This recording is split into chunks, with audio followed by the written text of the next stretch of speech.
Je vais prendre mon temps, je ne vais pas aller trop vite. Voilà. Je vais donner de façon tranquille à ce que Dieu m'a donné, ce qu'il a mis sur mon cœur. Je vais essayer, avec l'aide du Saint-Esprit, lui donner toute l'importance. Et gloire à Dieu pour ça. J'ai marqué en haut du cahier, là, les hommes sont toujours en quête de vérité. Et vous avez vu dans la vie, quand il y a une conversation entre deux personnes, il y a comme une jauge à l'intérieur de nous.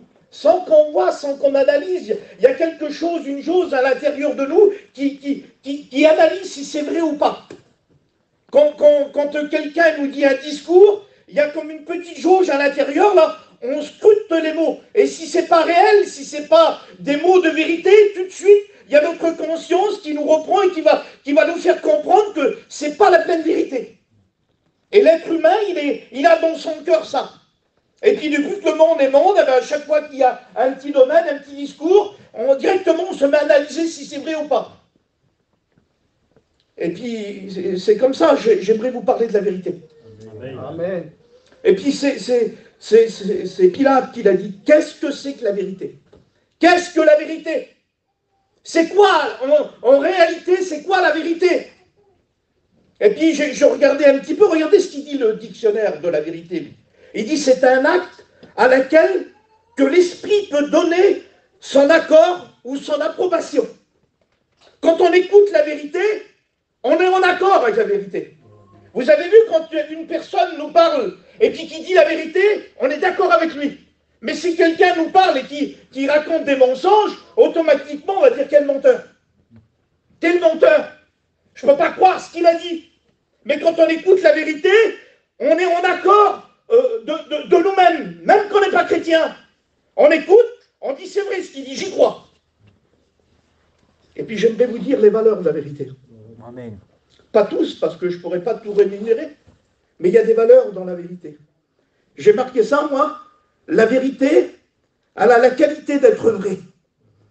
Elle est vraie, la vérité. C'est vrai, c'est quelque chose de vrai. La vérité, elle est sans fausseté. La vérité, elle est sans erreur. La vérité, elle est sans mensonge. Il n'y a pas de mensonge dans la vérité. Et j'ai marqué un petit peu plus loin, la qualité de la vérité, c'est la vérité, elle est authentique. La vérité, elle est exacte. La vérité, elle est juste. La vérité, elle est vraie. Amen. Gloire au Seigneur. Et puis, c'est un petit mot tout simple, ce que je vais vous dire. Voyez, la salle, elle est belle, là. Elle est belle, la salle. Il n'y a pas de plus beau. Il n'y a pas de plus beau que la salle. Mais elle a une valeur, la petite salle, là. C'est qu'ici, on prêche la vérité. Amen. Il y a des lieux dans le monde qui sont des lieux qui nous éblouissent. Tellement c'est beau. On n'a pas de mots, on reste bouche bée quand on rentre dedans. Tellement que ça éblouit les yeux. Mais oui, mais à l'intérieur, il y a du mensonge. Mais ici, ça ne paye pas de mine. Mais il y a la vérité qui est prêchée. Et on a besoin de vérité dans notre cœur. La plus grande qualité, je vais appuyer ici mes frères, vous avez tout mis en œuvre. Tout est beau, tout ce que vous avez fait. Mais la plus grande des valeurs qu'il y a dans la salle, c'est que la vérité est prêchée. Amen. Et les hommes et les femmes ont besoin de vérité. Ils ont besoin de vérité, gloire au Seigneur. La vérité, il y a un texte qui dit dans Jean 2, verset 21, « Aucun mensonge ne vient de la vérité. » Aucun mensonge ne vient de la vérité. Vous savez, le mensonge, il n'est pas sorti de la vérité. Hein? Non. Le mensonge, la Bible elle dit que le père du mensonge, c'est le diable. Il a été meurtrier dès le commencement. Il est le père du mensonge.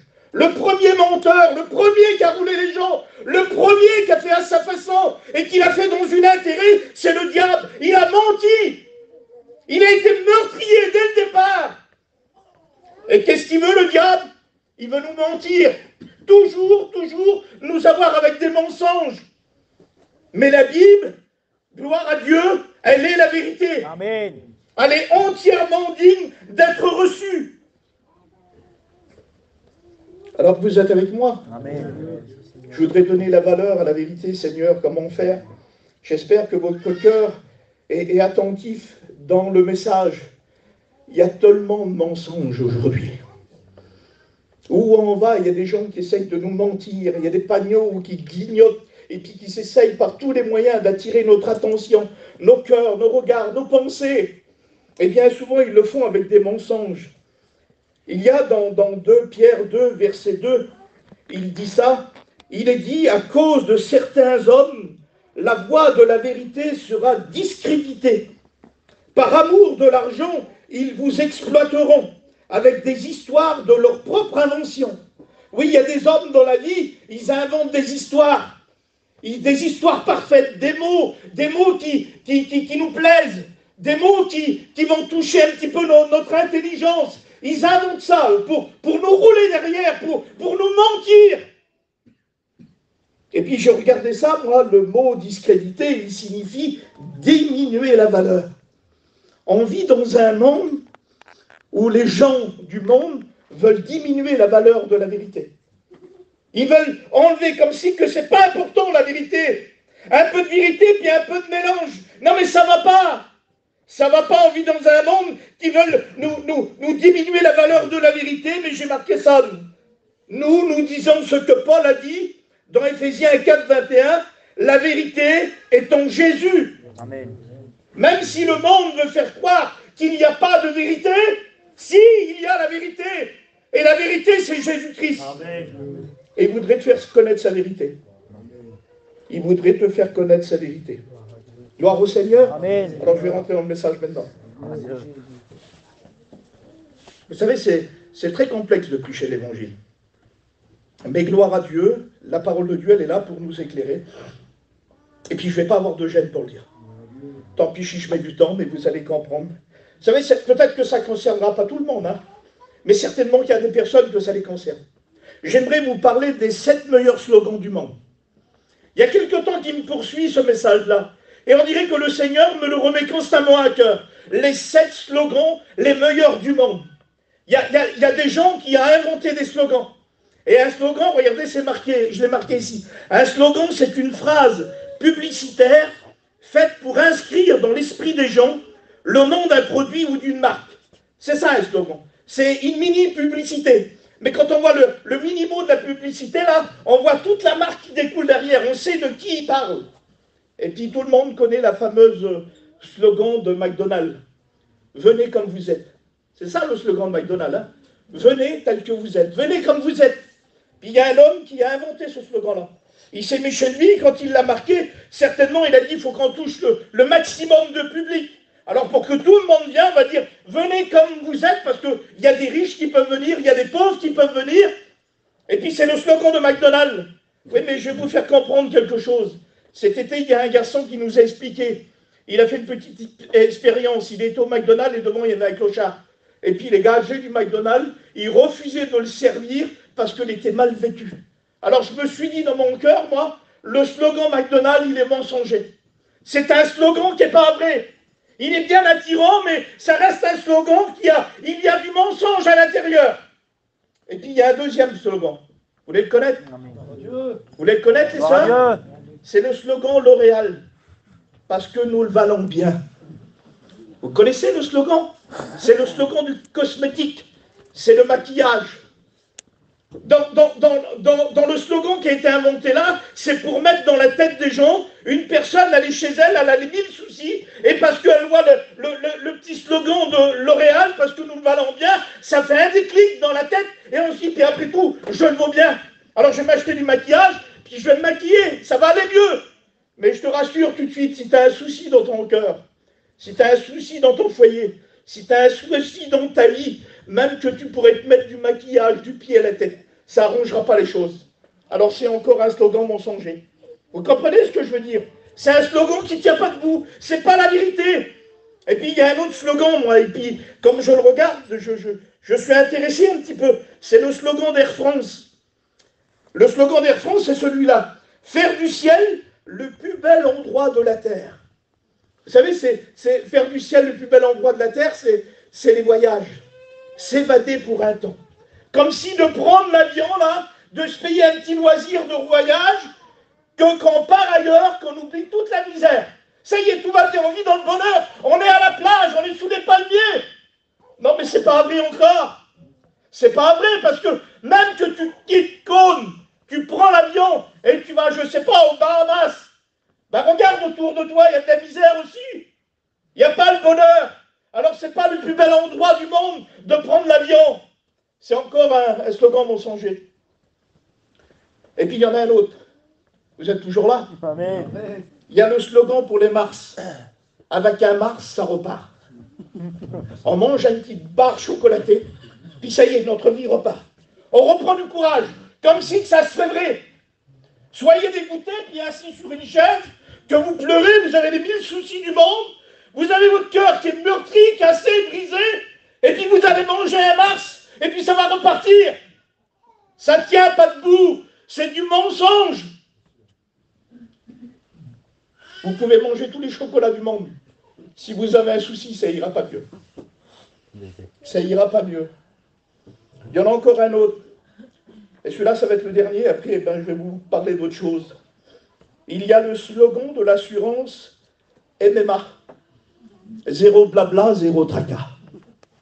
Et puis c'est mon oncle qui m'a expliqué ça à Catcheline. Il a vu la publicité, il s'assure à l'assurance. Pour avoir zéro blabla, zéro tracas. Il a fait ça. Puis il est arrivé un souci avec son auto, puis il a eu les 1000 misères du monde. Il a eu tous les tracas. Il a été trouver la dame en question, puis il a dit « Mais madame, je ne comprends pas, votre slogan, c'est zéro blabla, zéro tracas. » Eh bien, vous voyez que c'est un mensonge encore. Et puis je me suis servi des deux petits mots là, le tracas. Qu'est-ce que c'est que le tracas? Des fois, parce qu'on a du tracas, on est capable d'aller s'assurer dans une assurance de la vie courante, et on croit que ça va arranger les choses. Vous savez, le tracas, c'est ça, regardez. Le mot tracas, il signifie souci, inquiétude, contrariété, ennui. Et peut-être que tu vis ça, toi. Peut-être que tu vis dans l'ennui. Peut-être que tu es une personne qui a été contrariée par des choses. Peut-être que tu vis dans l'inquiétude. Peut-être que tu vis aussi des grands soucis. Je ne connais pas ton cœur, moi. Je ne sais pas comment tu vis. Peut-être que le tracas, il est constamment en toi et que tu n'arrives pas à t'enlever de ce tracas de ton cœur. Et puis j'ai pris le petit mot là, vous savez, j'ai marqué ça moi. Si tu es dans la situation là, si tu es dans le tracas, dans le souci, dans l'ennui, le monde ne peut pas répondre à tes besoins. Même que tu irais dans les plus bels endroits qu'il y a dans le monde, ils ne peuvent pas répondre à ces besoins-là, parce que c'est des besoins intérieurs. Le monde ne peut pas répondre aux besoins intérieurs. Et j'ai pris le petit mot là, blabla. Le blablabla du monde. Le blablabla, vous savez c'est quoi? C'est parler pour rien dire. Mes frères, mes sœurs, le monde parle de trop. Et il parle pour rien dire. Il parle, mais son discours est vide. J'ai regardé la signification de ce mot-là. Il veut dire parler pour rien dire, c'est un discours vide ou mensonger. Il est destiné à nous éblouir. Le discours du monde, il est là pour nous éblouir, pour nous mettre des paillettes dans les yeux. Mais c'est pas vrai, c'est un discours mensonger. C'est un discours vide.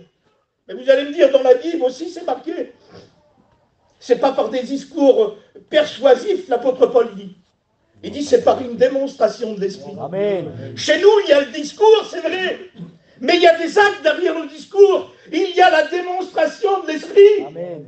Dans le monde, il y a un discours vide. Vous savez, la bouteille d'eau, là, regardez, elle est belle. Elle est belle, il y a tout, la marque, haute source, cristalline et tout. Mais s'il n'y a pas l'eau dedans, s'il n'y a pas l'eau, ça ne sert à rien. Je peux rouvrir le bouchon, je peux tout faire comme si que je bois de l'eau, mais elle est vide. Ben, le monde est vide. Son discours est vide. Mais ici, à la réunion, là, il y a un discours, il est imprégné du Saint-Esprit. Et puis le Saint-Esprit, il est capable de faire, il fait trembler ton cœur, le Saint-Esprit. C'est une petite voix qu'il est capable de nous faire entrer à l'intérieur de nous. Et il nous parle intérieurement. Et le Saint-Esprit, je suis sûr, qu'il parle sur ta chaise là. Il te parle sur ta chaise. Il te parle, le Saint-Esprit. Alors il y a un slogan dans la Bible, vous voulez le connaître? Amen. Ou plutôt un beau verset de la Bible. C'est pas un slogan du monde. Et puis celui-là, on peut mordre, on peut le prendre de tout notre cœur. Regardez ce qu'il est dit dans Ézéchiel 21, verset 31. Ainsi parle le Seigneur l'Éternel, les choses vont changer. Et ça, c'est un verset qu'on peut prendre, on peut y croire. C'est pas un slogan mensonger. Ainsi parle l'Éternel, les choses vont changer. Est-ce que vous voulez que les choses changent? Gloire à Dieu. Amen. Vous savez, regardez ce qu'il est dit dans la Bible. Dieu n'est point un homme pour mentir. Ce qu'il a dit, ne le ferait-il pas? Ce qu'il a déclaré, ne l'accomplirait-il pas? Regardez ce qu'il dit plus loin. La vérité sort de ma bouche et ma parole ne sera jamais révoquée. Il dit plus loin, les fondements de ta parole est la vérité. Amen. Quand Dieu dit quelque chose, c'est vrai. Quand Dieu parle, il ne parle pas pour rien dire. Son discours à Dieu, il n'est pas vide. Le discours de Dieu, c'est la vérité. Amen. Il y a du contenu dedans, vous comprenez ça? Regardez la petite bouteille, je la reprends en exemple. Il y a du contenu dedans. Le principal qu'il y a dans la bouteille, là, j'en ai besoin, c'est l'eau. Et bien dans le discours de Dieu, il y a du contenu pour ta vie. Amen. Il y a quelque chose que tu as besoin. Il y a quelque chose que tu as besoin pour ton âme. Et puis quand Dieu dit, les choses vont changer. Les choses peuvent changer. C'est pas, vous savez, il y a des fois dans la vie, il y a des choses, on se dit, mais ça, c'est inchangeable. Ça fait 20 ans que ça dure. Ça fait 30 ans. Ou bien lui, là, il ne pourra jamais changer. Il vivra toujours de la même façon.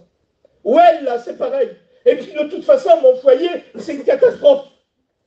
Et puis, ma vie, moi, c'est pas une réussite. J'ai toujours eu des échecs. Ça ne change jamais chez moi. Chez les autres, oui, mais pas chez moi. Oui, mais si tu écoutes la voix de Dieu ce soir, il te dit que les choses vont changer. Amen. Les choses peuvent changer. Ils peuvent changer pour toi, ma soeur. Ils peuvent changer pour toi, mon frère. Dieu peut changer la situation de ta vie. Vous comprenez ça? Tant pis si je reste longtemps à vous prêcher la parole de Dieu. C'est pas grave. Parfois, certaines choses paraissent inchangeables. Et je voudrais bien appuyer là-dessus. Parfois, on se dit que c'est trop tard, c'est fini. C'est terminé pour moi. Vous savez, on est des êtres humains, on a tous un cœur. Et dites-moi avoir la vérité. Qui pense que sa vie est une réussite? Qui peut se permettre de dire ça? On a réussi notre vie quand on a trouvé Jésus. Amen. Parce qu'il y a une espérance à l'avenir. Mais ne parlez pas de votre vie terrestre. Parce que notre vie terrestre, quand on en parle, on se dit quoi? Mais ma vie, comme je commence à parler de mon passé jusqu'à mon présent, je me dis combien d'échecs que j'ai essuyés dans la vie. Combien de problèmes, combien de façons que j'aurais voulu ça ou ça et que je n'ai pas eu. Oui, mais Dieu nous dit que les choses vont changer. Mon Dieu. Et ça, à Kirby, je veux y croire. Devant Dieu, c'est vrai, Manix. Je veux y croire. Je veux croire dans la Bible. Parce que quand Dieu dit que les choses vont changer, je voudrais que ça se passe chez moi. Qui ne voudrait pas que ça change? Amen. Qui n'a pas besoin de changement? Dans sa vie personnelle déjà, ou dans son entourage, parmi sa petite famille. Vous n'avez pas des familles que vous avez besoin de voir du changement, vous? Vous ne voulez pas que les choses changent? Changer pour être mieux? Vous savez, mon frère, il dit toujours, mon frère bébé, lui, si c'est pour changer, pour être pire, autant de rester comme je suis. On ne veut pas changer pour venir pire. On veut changer pour être mieux. Amen. Pour que ça va mieux. Alors, je ne sais pas, moi, je ne vais pas aller jusqu'au bout du message. Parce que c'est comme ça dans mon cœur. Mon Dieu. J'ai marqué plein de choses de bon Dieu. Il y a encore 3 pages à vous dire. Mais je ne les dirai pas tous. Je ne les dirai pas tous. Tu ne voudrais pas que ça change chez toi? Amen. Tu ne voudrais pas que dans ton cœur, prendre la décision ce soir, de dire j'ai besoin de changer? Changer. Vous savez, il me vient quelque chose dans ma tête là, et c'est comme ça. L'expression changer, ça signifie quelque part changer de vêtements. Vous avez vu des fois, on salit nos vêtements, et bien tout de suite on a la possibilité de monter chez nous et de changer d'habit. Et puis on repart, on a un habit propre. Mais la vie du cœur, on ne peut pas la changer comme ça. C'est pas possible. Quand on est taché par le péché, on ne peut pas changer. On ne peut pas se changer. Il n'y a pas une garde-robe qu'on se dit, allez, j'enlève mon péché et je mets l'habit neuf. C'est pas comme ça que ça marche. Pour changer la vie spirituelle, il faut venir vers Jésus. Amen. Vous savez, dans la Bible, il y a une histoire. Il est dit que le souverain sacrificateur Josué, il était là, puis le diable l'accusait. Il ne l'accusait pas à tort parce qu'il avait ses vêtements sales. Il l'accusait en disant, il est sale, il a le vêtement sale. Oui, mais Dieu, l'ange de l'Éternel, il a dit, enlevez-lui ses vêtements sales, car aujourd'hui je le revêt d'un habit de fête. Amen. Un habit de fête. Tu ne voudrais pas un vêtement blanc, un vêtement pur, Gloire à Dieu. un vêtement qui n'a pas de tache, un vêtement qui a été lavé dans le sang de Jésus. Tu ne voudrais pas le mettre sur toi? Vous savez que dans la garde-robe de Dieu, il y a tous les tailles. Tu peux te servir. Amen. Tu pourrais me dire, mais comment je vais faire pour avoir le vêtement là? Je ne sais pas. Tu as juste à demander pardon à Dieu. Amen. De dire, Seigneur, je voudrais ce vêtement. Vous savez, tant pis, je vais vous parler de la nouvelle naissance. La nouvelle naissance, elle a un déclic. Quand on veut passer par la nouvelle naissance, on dit, Seigneur, pardonne-moi de ma vie, je me repens de tout mon péché. J'avoue et je délaisse. Alors le ciel, on obtient miséricorde par le ciel. La nouvelle naissance, elle ne se voit pas. Elle est représentée comme le vent. Le vent, il fait du bruit, mais on ne le voit pas. Mais cependant, on sait qu'il existe. Eh bien, il m'en est ainsi de tout homme qui est né de nouveau. Si tu es né de nouveau, tu iras au ciel. Amen. Tu iras au ciel. Tu ne voudrais pas naître de nouveau ce Gloire à soir? Dieu. Venir vers Jésus en disant, je veux une nouveauté de vie. Changer ma vie, là, comme un vieux vêtement, un vieux manteau. Je me débarrasse de mon ancienne vie, je pose ma vie derrière moi, et je prends un habit neuf, et je repars dans le nouveau que Dieu me donne. Je ne sais pas comment, je vais dire des mots à moi. Change-toi. Seigneur, c'est à ta portée. Change-toi, c'est tout simple. Change tes habits. Change ta façon de vivre. Viens vers le Seigneur. Il peut te changer. Amen. Il peut te laver, il peut te purifier. Donne-lui ton cœur. Gloire à Dieu. Et tu verras que les choses vont changer. Amen. Gloire à Dieu. Amen. En prie le Seigneur. Gloire à Dieu. Ça va être tout simple ce soir. Ça va être tout simple. Mais je voudrais prier le Seigneur de tout mon âme. Seigneur, je te rends gloire pour ta parole.